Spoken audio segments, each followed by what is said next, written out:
இன்னைக்கு நம்ம இந்த ஹிண்டே எட்ஸ் இருக்குது இல்லையா, இதில் ஒரு நம்ம ரொட்டீனாக ஃபேஸ் பண்ணக்கூடிய ப்ராப்ளம் தான். ஆனால் நம்ம அதில் ரேக் அண்டு இன்னர் பால் ஜாயின்லாம் ரீப்ளேஸ் பண்ணுவோம். அது ஏன், அதோட சிம்டம்ஸ் எப்படி இருக்கும் அப்படின்னு சொல்லுவோம். இது ட்ரை பண்ணுறப்போ பார்த்தீங்க அப்படிங்கன்னா கஸ்டமர் வந்து கொஞ்சம் அப்நார்மலாக இருக்குது, ஹேண்ட்லிங் வந்து ப்ராப்பராக இல்லை. இப்போ இந்த ஸ்டீரிங் டைனமிக்ஸ் இருக்குது இல்லையா, அது நம்ம எல்லாருக்குமே தெரியும். இதில் யூஸ் பண்ணுறது வந்து பார்த்தீங்க அப்படின்னா அக்ரமெண்ட் ஸ்டீரிங் ஜியோமெட்ரி தான். உள்ளே இருக்கக்கூடிய அந்த ஸ்டீரிங் கியர் பாக்ஸ் இருக்கு இல்லையா, ரேக் அண்ட் பிரியன் மெக்கானிசம் தான். இப்போ வாங்க இதில் என்ன ப்ராப்ளம் அப்படின்னு பார்த்துக்கலாம். உங்களுக்கு வெஹிக்கிள் ட்ரை பண்ணி பார்க்கணும் அப்படின்னு ஆசைப்படுறேன். பட் அந்த வந்து தமிழில் நம்மளோட மைக் இருக்குல்ல, அதுவுமே நாய்ஸை வந்து ஃபில்டர் பண்ணியிருக்குங்க. அதனால் ஓட்டும்போது அதில் எந்த மாதிரி நாய்ஸ் வரும் அப்படின்னு வந்து நம்ம லைவாக காட்டணும்னு நினைக்கிறோம், பட் காட்ட முடியல. இப்போது இந்த வெஹிக்கிளில் என்ன ப்ராப்ளம் வருதுன்னு பார்த்துக்கலாம். அதுக்கு முன்னாடி இங்கே வாங்க, நம்ம ரைட்டில் லெஃப்டில் வெஹிக்கிளில் வீலை வந்து ஷேக் பண்ணி காட்டுறேன். இதாக இருக்குது இல்லையா, இது திருக்கும்போது பாருங்கள் ஸ்டீரிங்கும் உள்ளே சேர்ந்து ரொட்டேட் ஆகுதா. அதுவும் இல்லாமல் ஷேக் பண்ணி பார்க்கலாம், எந்த ஷேக்குமே இல்லை. இந்த மாதிரி ஷேக் பண்ணால் இதே இந்த சைடு வந்து பாருங்கள், இந்த வெஹிக்கிளில் எந்த மாதிரி இருக்கும் அப்படிங்கிறத பார்த்துடலாம். இதாக இருக்குது இல்லையா, இதை ஷேக் பண்ணால் இந்த வீல் பாருங்கள் எப்படி ஷேக் ஆகுதுன்னு பாருங்கள். இது பள்ள மேட்டில் போகும்போது என்ன ஆகும் அப்படின்னா நாய்ஸு கடக் கடக் கடக் கடக் கடக்குன்னு ஒன்று கேட்கா. இதனால் என்ன ப்ராப்ளம் அப்படின்னா, இந்த வெஹிக்கிளை டெக்னிக்கலாக நம்ம சொல்லணும் அப்படின்னா, இது வந்து பார்த்தீங்க அப்படின்னா லெஃப்ட்டில் நம்ம வந்து வெஹிக்கிளை வந்து டேன் பண்ணணும்னு வைங்க, வெஹிக்கிள் வந்து பார்த்தீங்க அப்படின்னா ஓவர் ஸ்டீர் ஆகும். ரைட்டில் திருப்பும்போது அண்டர் ஸ்டீர் ஆகுங்க. ஓவர் ஸ்டீர் அண்டர் ஸ்டீரிங் அப்படின்னா என்ன அப்படின்னு பார்த்தீங்க அப்படின்னா, நீங்கள் லெஃப்ட்டில் திருப்பும்போது ஸ்டீரிங்கில் கொடுக்கக்கூடிய அந்த டார்க் இருக்குது இல்லையா, ஸ்டீரிங்கை திருப்பக்கூடிய அந்த அளவு நீங்கள் லைட்டாக திருப்பினதுக்குள்ள வீல் டக்குன்னு நிறைய இருக்குது. இதே ஓவர் ஸ்டீர் ஆகுது அப்படின்னா அந்த மாதிரி திரும்பணும். நீங்கள் லைட்டாக திரும்பும்போது டக்குன்னு திருப்பிடும். அண்டர் ஸ்டீர் ஆகுது அப்படின்னு பார்த்தீங்க அப்படின்னா என்ன ஆகும் அப்படின்னா, வெஹிக்கிள் வந்து நீங்கள் திருப்பினதுக்கு அப்புறம் ஒரு செகண்ட் தள்ளி தாங்க அதோட ரெஸ்பான்ஸ் கிடைக்கும். ஏன்னா அந்த பவர் வந்து ட்ராப் ஆகும். நீங்கள் ஸ்டீரிங்கில் கொடுத்தது இங்கே வீலுக்கு வரணும் இல்லையா, அது வந்து ட்ராப் ஆகும். அது எப்படி அப்படின்னா இந்த ஷேக் தாங்க. அதாவது நீங்கள் லெஃப்ட் திருப்பணும்னு நினைக்கிறீங்கன்னு இதனால் என்ன ப்ராப்ளம்னா, இப்போ ஹைவேல நல்ல ஸ்பீடாக போயிட்டு இருக்கிறப்போ எந்த ப்ராப்ளமுமே இருக்காதுங்க. இன்னொன்று அந்த ஓவர் ஸ்டீர் அண்டர் ஸ்டீர்னு சொன்னோம் இல்லையா, அந்த டைமில் ஓவர் ஸ்டீர் ஆகுது பாருங்கள், அந்த டைமில் வந்து ரியர் வீலோட ட்ராக்ஷன் வந்து குறைஞ்சிடும் ஃப்ரண்ட் வீலை விட. சேம் டைம் அண்டர் ஸ்டீர் ஆகுதுன்னு சொல்கிறோம் இல்லையா, ஓவர் ஸ்டீர் அண்டர் ஸ்டீர்னு. அண்டர் ஸ்டீரில் என்ன ஆகும் அப்படின்னா, அதிகமான லோடு அந்த வீலில் ஆக்ட் ஆகும்போது வெஹிக்கிள் வந்து அண்டர் ஸ்டீர் ஆகுங்க. ஏன்னா வீலில் வந்து நிறைய லோடு இருக்குமா, நம்ம திருப்புறதுக்கு டைம் கொடுத்ததுக்கப்புறம் கொஞ்சம் டைம் எடுத்துன்னா அது திரும்பும். அதனால் இந்த லோடை டிபெண்ட் பண்ணியும் இந்த நிறைய பேர் உடனே நம்ம ரியர் வீலில் ட்ராக்ஷன் வந்து குறைஞ்சேன்னா ஓவர் ஸ்டீர் ஆகும் அப்படி இப்படின்னு சொல்லுவாங்க. இதெல்லாம் நம்ம சொல்லாமல் விட்டுட்டோம் அப்படின்னு. பட் நம்ம இந்த வண்டியில் என்ன ப்ராப்ளமோ அதை தான் பேசிக்கிட்டு இருக்கோம். டெக்னிக்கலாக சொல்லணும்னா இந்த ஓவர் ஸ்டீர் அண்டர் ஸ்டீர் ஆகிறதுக்கு நிறைய காமன் வந்து இன்வால்வ் ஆகிருக்குங்க நம்ம. ஆனால் இந்த வண்டியில் என்ன ப்ராப்ளம்னா, இந்த உள்ளே வந்து பாருங்கள் என்ன ப்ராப்ளம், எங்கே ஷேக் ஆகுது அப்படின்னு தெரியும்.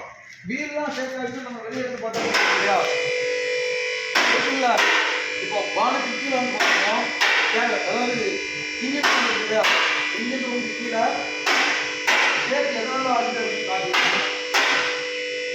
நீங்கள் வாங்க, இதுதாங்க, இதை உங்களுக்கு தெரிஞ்சிருக்கோம். நம்ம காட்டும்போது டைராய்டு எண்டு இதுதான் உள்ள ரேக்கன்னு சொல்லுவாங்க, இல்லை இன்னர் பாலியான் இதுக்குள்ளே தான் இருக்கும். ஸ்டீரிங் வந்து இங்கே தான் பாருங்கள், நான் ஷேக் பண்ணும்போது என்ன ஆகுது அப்படின்னு. அந்த இடம்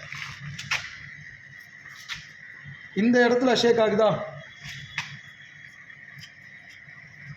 இதுதாங்க அந்த கடக் கடக்குன்னு வந்துக்கிட்டு இருக்கோம். அதுவும் இல்லாமல் சவுண்டு இங்கேருந்து தான் வரும்.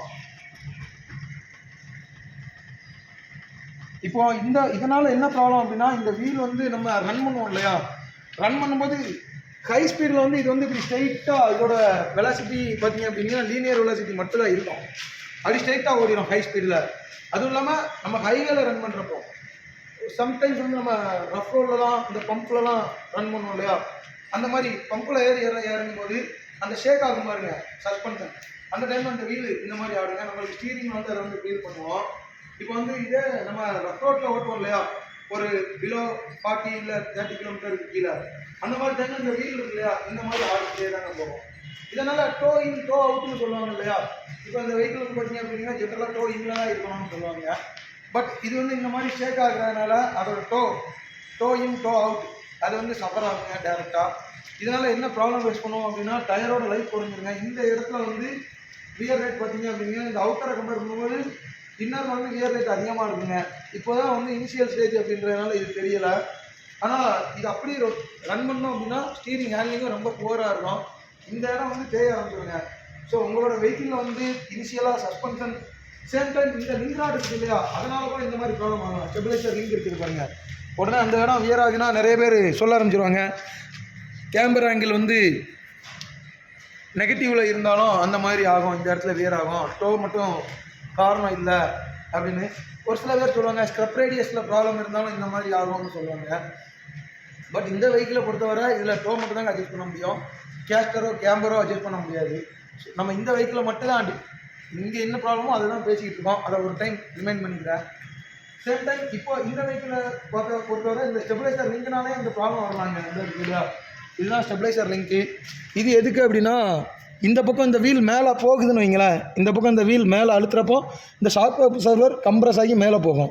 அப்போ இது மேலே போகப்போ ஆட்டோமேட்டிக்காக இந்த இடமும் இந்த லிங்க்கும் மேலே போகும். அந்த மோஷனை வந்து இங்கே வந்து நம்மளுக்கு தெரியும் இல்லையா, லோடு வந்து கம்ப்ரஸ் ஆகும்போது இந்த மோஷன் வந்து இங்கே வந்து கீழே பக்கம் ட்ரான்ஸ்ஃபர் ஆகும். இதே மேலே போனோம் அப்படின்னா அந்த மோஷன் வந்து மேலே பக்கம் ட்ரான்ஸ்ஃபர் ஆகும் இல்லையா. அப்போ ஆகிறப்போ இந்த வீல் இது வந்து இண்டிபெண்டன்ட் சஸ்பென்ஷன் சிஸ்டம்னு சொல்கிறோம் இல்லையா, இந்த வீல் மேலே போகிறப்போ டிபெண்டன்ட் சஸ்பென்ஷன் சிஸ்டம் இருக்குது இல்லையா. லாஸ்ட் நம்ம பார்த்தோம் அப்படின்னா இந்த கமர்ஷியல் வெஹிக்கிள்லாம் லீஃப் ஸ்ப்ரிங் வரும் இல்லையா, பட்டை வச்சு, அதில் இந்த வீல் மட்டும் பள்ளத்தில் ஏறி ஆகுதுனால ஆட்டோமேட்டிக்காக அந்த வீலும் மேலே போயிட்டு வரும். பார்த்துருக்கீங்களா, அந்த மாதிரி ஆகக்கூடாது அப்படின்றதுக்காக இந்த வீல் இந்த பக்கம் மேலே போகணும்னா இது இந்த பக்கம் அமைச்சுன்னா அந்த ஸ்டைல் எப்படி ஆகும்னா இதுக்குள்ளோடு இந்த ஸ்டெபிலைசர் பார் இருக்குது இல்லையா, இது வழியாக இங்கே ட்ராவல் ஆகிடுங்க.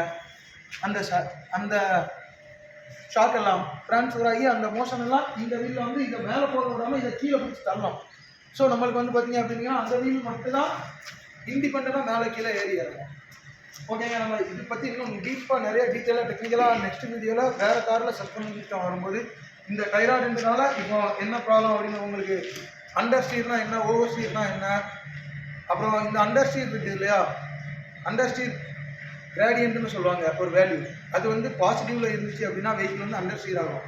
அண்டர் ஸ்டீர் கிரேடியன்ட் வந்து நெகட்டிவில் இருந்துச்சுன்னா வெஹிக்கிள் வந்து ஓவர் ஸ்டீர் ஆகும். அண்டர் ஸ்டீர் கிரேடியன்ட் 0ல் இருக்கணுங்க, அப்படின்னா தான் அந்த ஸ்டீரிங் டைனமிக்ஸ் இருக்குது இல்லையா, அது வந்து பர்ஃபெக்டாக இருக்குது. வெஹிக்கிள் வந்து எப்படி சொல்ல, நம்ம கையை எடுத்தாலும் அப்படி ஒரு நேர் கோட்டில் போகும். அப்படி இல்லை அப்படின்னா ஒரு சில டைம்ஸ் வந்து என்ன நடக்கும் அப்படின்னா அந்த வெஹிக்கிள் நம்ம ரோடு இருக்குல்லையா, அதுலலாம் கார்னரிங் பண்ணுறப்போ அந்த ரோடோட சர்ஃபேஸ் பார்த்தீங்க அப்படின்னா ரைட்டில் திரும்பினா லெஃப்ட்டில் வந்து ஸ்லோப் கொடுத்துருப்பாங்க, லெஃப்ட்டில் திரும்பினா ரைட்டில் ஸ்லோப் ஆகி கொடுத்துருப்பாங்க. அந்த மாதிரி டைமில் ஒரு 100 மீட்டர் போனதுக்கப்புறம் ஒரு 1 மீட்டர் லெஃப்ட்டோ ரைட்டோ போனால் அது வந்து ரோடை வந்து டிபெண்ட் பண்ணி போகலாங்க. ஆனால் ஃப்ளாட் ரோட்டில் ஸ்ட்ரைட்டாக போகணும். நிறைய பேர் சொல்லுவாங்க உள்பக்கமாக தான் டயர் அரைக்கணும், வெளிப்பக்கமாக தான் இந்த வெஹிக்கிளில் டயர் தேயணும்னு, அப்படிலாம் கிடையவே கிடையாதுங்க. நம்ம நெக்ஸ்ட் வீடியோவில் பார்த்துக்கலாம்.